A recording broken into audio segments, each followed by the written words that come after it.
Assalamualaikum. Salam Horas. Okey, kali ni saya tak nak bincang pasal pancing, tapi kita bincang sikit pasal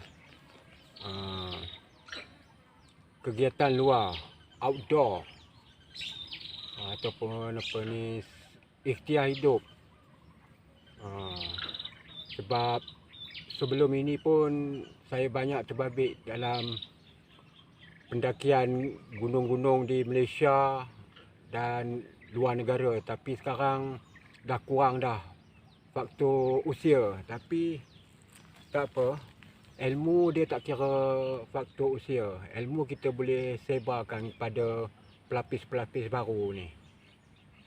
Ini berdasarkan pengalaman saya ikut aktiviti luar, peringkat kebangsaan, peringkat antarabangsa, dan termasuk juga dalam pengalaman dalam tentera. Untuk hari ini sebagai permulaan kegiatan luar, ada suatu perkara yang cukup penting, iaitu mana kita untuk bergerak dalam hutan ataupun bukan hutan, untuk kita pergi arah tujuan, tempat tujuan, kawasan tujuan. Makna mesti ada peralatan untuk pergi tempat tu, tempat yang kita nak tuju. Maknanya petang ini saya akan tunjuk secara paling asas, paling asas sekali, macam mana kita penggunaan kompas dan peta. Tapi hari ini kita tak gunakan peta, kita kan gunakan kompas saja. Ataupun sekarang ni kita panggil orienteering. Ada pertandingan peringkat antarabangsa tu. Walaupun zaman canggih ni udah ada GPS dan sebagainya, tapi penggunaan kompas dan peta masih lagi relevan, sebab masing-masing ada dia punya kekurangan dan kelebihan dia. Saya tak nak bincang pasal itu, nanti takut orang marah pula kan. Masing-masing ada kelebihan dia, tapi untuk survival ni, sebagai ikhtiar hidup buat masa inilah yang saya tahu penggunaan kompas masih lagi sesuai. Okey, untuk petang ini saya akan tunjukkan apa itu kompas.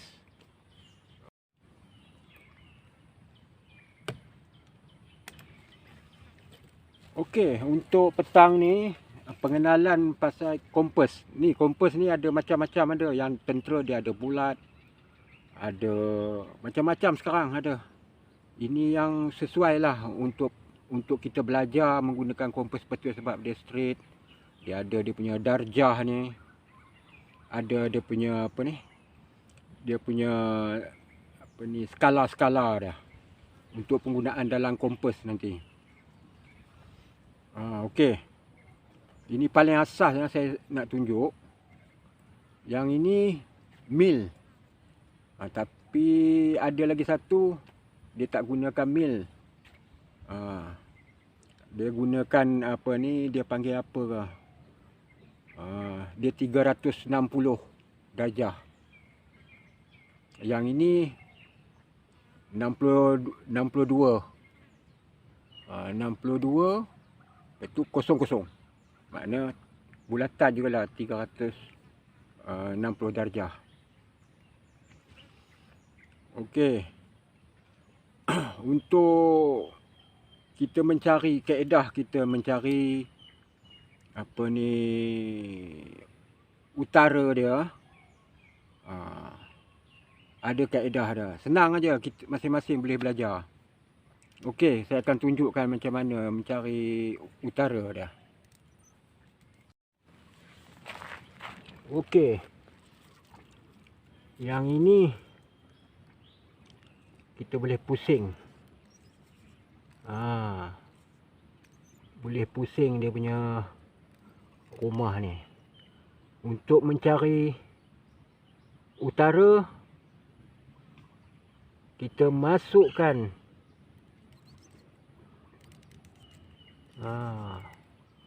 huruf N, not, dalam ni bawah ni ada anak panah, masuk dalam home dia.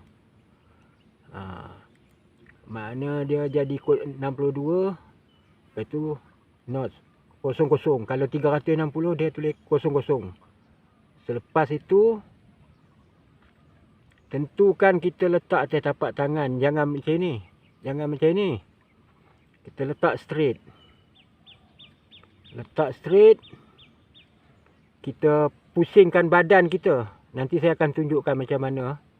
Pusingkan badan makna dia yang merah tu masuk dalam perumah dia. Makna yang ini menghadap ini, yang ujung ni. Bukan yang ini. Yang ini. Makna dia menunjuk ke arah utara. Tentukan yang merah ni. Masuk dalam dia punya perumah ada ni anak panah ni. Yang ini untuk malam.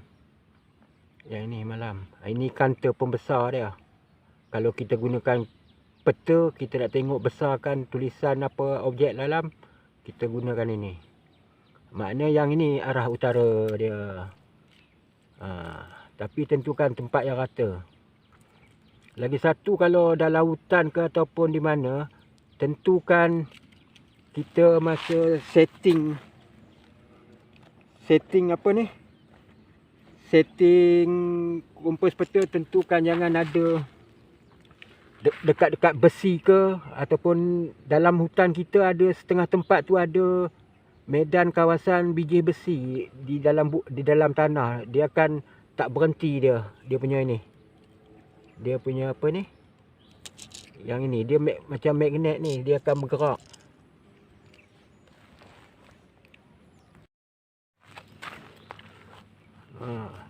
Mana belah utara tadi. Tentukan bila kita setting, jangan ada ni bila ada objek besi, dia akan bergerak.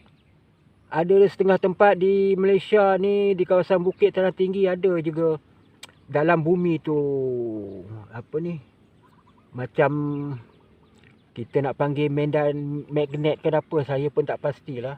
Tapi ada biji-biji besi logam, tengok dia akan bergerak.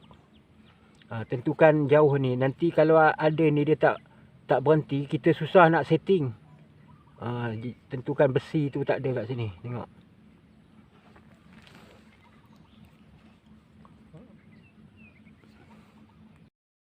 Bila kita menggunakan kompas dan peta, tentukan kompas tu masukkan dalam plastik dan sebagainya yang tidak boleh dikenai.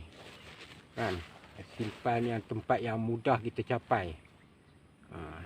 Dan yang paling penting, kita gunakan untuk penggunaan kompas ni, kita perlukan diletak di kalung di tengkuk.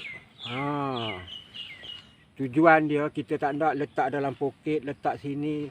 Lepas tu sekarang kita dah setting darjah tu dah lari dah. Kalau dekat sini dia tak akan mudah, dia lari, dia tak akan mudah lari dia punya setting tu kalau dekat dada ni. Maknanya tentukan kita guna letak dekat tengkuk ni. Kalau kita pegang nanti bila kita nak berjalan dalam hutan contoh, nanti kita nak pegang capai pokok lagi, tempat curam, tempat yang bahaya. Ini peganglah sekali, kita akan banyak kerja lah nanti. Patah lah, hilang lah, jatuh lah. Adalah selamat, kita gunakan letak dekat sini. Dan paling baik sekali, kita letak ni whistle. Makna misua di belakang, ini di sini. Okey, cara paling mudah untuk kita pergi tempat arah tujuan. Ini sebagai contoh, itu ada daun kelapa sawit saya pacak tu. Contoh tempat itu yang kita nak pergi. Macam mana kita nak setting kompas. Okey. Macam mana kita nak pergi arah tujuan tu di sana. Tadi saya tunjuk tadi. Tentukan ini. Gantung ni. Sini. Mudah saja. Lepas tu yang ini kita pusing. Tentukan ini menghadap. Jangan yang ini menghadap sini. Yang ini menghadap depan arah tujuan tadi yang saya pacak tu. Contoh. Okey, kita setting. Kita setting ni. Kita setting Kita setting dulu. Okey, dia masuk dalam home dah. Dia masuk dalam home tu. Okey. Berapa tu? Yang ini.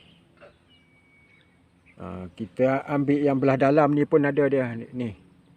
360. Yang ini, yang sini siapa dah biasa belajar, okey, senang. Yang bawah ni pun ada setengah.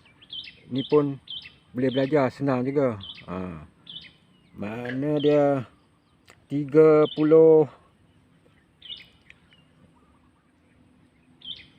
37, 38.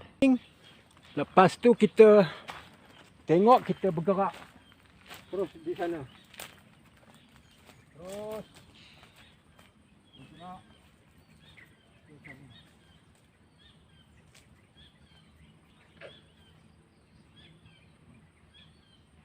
Jadi kita patah balik. Kita akan patah balik.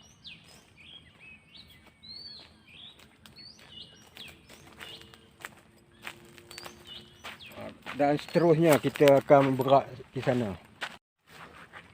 Macam mana kita nak setting? Kita tengok okey, arah tujuan dia ke sana. Okey. Kita tahan ni, kita pusing yang ini. Pusing yang ini. Sampai anak panah merah tu masuk dia anak panah dalam. Kita panggil home, perumah dia. Yang ini kita pusing. Dah masuk tu. Okey. Inilah arah tujuan dia. Yang ini. Ini arah tujuan dia, bukan yang ini. Yang ini kita panggil back bearing. Kalau orang dah mahir nanti dia mudah lah. Tapi kita masing-masing nak belajar, tak apalah, kita belajar yang asas dulu. Dia masuk yang merah tu. Makna inilah arah tujuan kita nak pergi tu. Okey, lagi contoh. Kita nak pergi ke tempat kumpulan sasar. Contoh kita nak pergi tempat berwarna kuning tu, warna kuning, air kotak tu. Kita setting dulu berapa dia punya darjah tu. Contoh dia.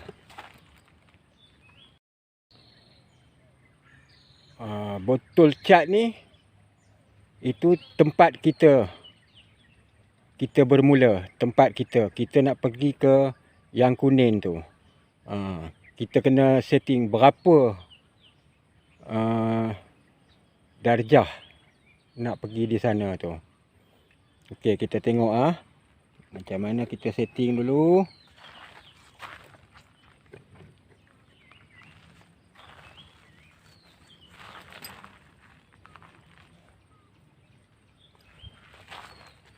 Okey, ini sebagai contoh je. Ini tempat kedudukan kita.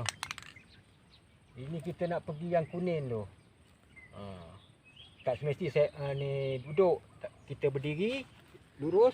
Lepas tu kita tala di sana. Lepas tu kita setting. Okey. berapa ya. Kita setting. Okey. Contoh berapa?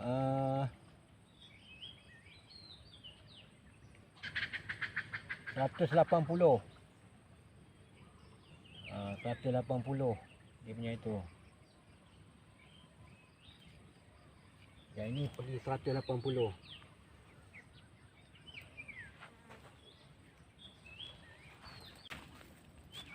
Kita berjalan tadi ke sana, kita nak ke sana tadi. Tentukan kita bila berjalan, tak payahlah bila berjalan tu kejap-kejap tengok nanti terlanggar pokok. Yang mana berapa minit sekali ke, okey kita jalan. Okey, 180 kita jalan. Itu tinggal checkpoint lagi. Mungkin kita takut terbabas, kita setting balik. Okey, sebab apa kita kalau terbabas apa ni 1 darjah pun lari jauh. Contoh tadi kita nak pergi Kunin, lepas tu kita terbabas ke kiri sikit. Memang arah tujuan dia sama, tapi darjah bearing tu dia dah lari dah. Contoh kita lari dalam apa ni 1 darjah ataupun setengah darjah. 1 darjah dah 100 meter. Kalau 360, 100 meter jauh tu. Kalau dalam hutan nanti, susah kan. Makna dia kita jangan lari terlampau jauh sangat. Kita cari contoh kita nak pergi ke depan sana, dia jauh lagi. Kita tak perlu nak tengok ni banyak kali. Kita cari, okey depan tu ada pokok. Okey, kita jalan, depan tu pokok. Okey, kita jalan. Dari situ kita setting lagi terus dan seterusnya. Bila kita lari, contoh 180, dia sudah terlari contohlah kadang-kadang benda ni terpusing. Banyak macam kompas ada, yang bulat ada, macam-macam ada. Dia dah terpusing ni kan. Makna kita tu bila kita bergerak tu, kita tengok yang panduan tadi sana. Contoh kita nak pergi sana tadi kan, kita ambil panduan kat sini, batang pokok lah contoh. Nak pergi sini, okey. Dari sini kita setting lagi, setting 180.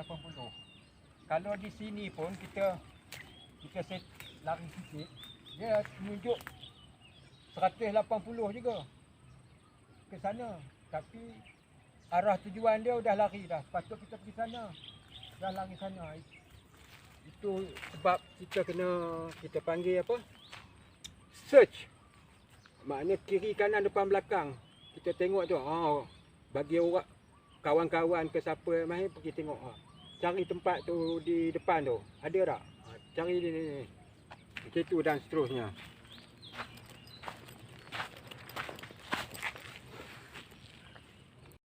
Apa ni kita dah selesai belajar kompas. Mencari kedudukan. Mencari kedudukan di atas muka bumi. Bukan di atas peta, di permukaan bumi. Maknanya nyata sekarang. Kalau dalam kompas tu, itu adalah dia punya tu lain sikit lah. Kan kita kena setting, kita point to point untuk mencari darjah dia. Kan? Tapi apa hal pun, kena kompas ni kita kena yakin belajar kompas ni. Kompas dan peta. Kalau kita tak yakin, macam mana kita nak buat?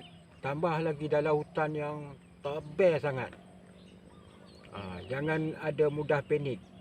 Kita yang penting sekali yakin pada Allah. Yakin pada Allah. Usaha kita kompas dan peta. InsyaAllah kita akan sampai arah tujuan tu. Cepat ataupun lambat, susah ataupun senang. Kalau individu lain dia punya ragam dia. Kalau ramai lain dia punya ragam dia. Kita tak boleh nak target masa ni tepat 2 jam sampai. Takkan boleh punya. Dia akan lari ataupun kalau terlampau cepat pun ada, terlebih masa pun ada. Okey, cukuplah setakat itu aja. Kita harap di sana, di luar sana kita boleh belajar serba sedikit. Sebab kita boleh sebar-sebarkan ilmu ni. Sebab di luar sana pun ramai lagi yang mahir, tambah bekas-bekas tentera komando, lepas tu ahli sukan orienteering, diorang pun mahir.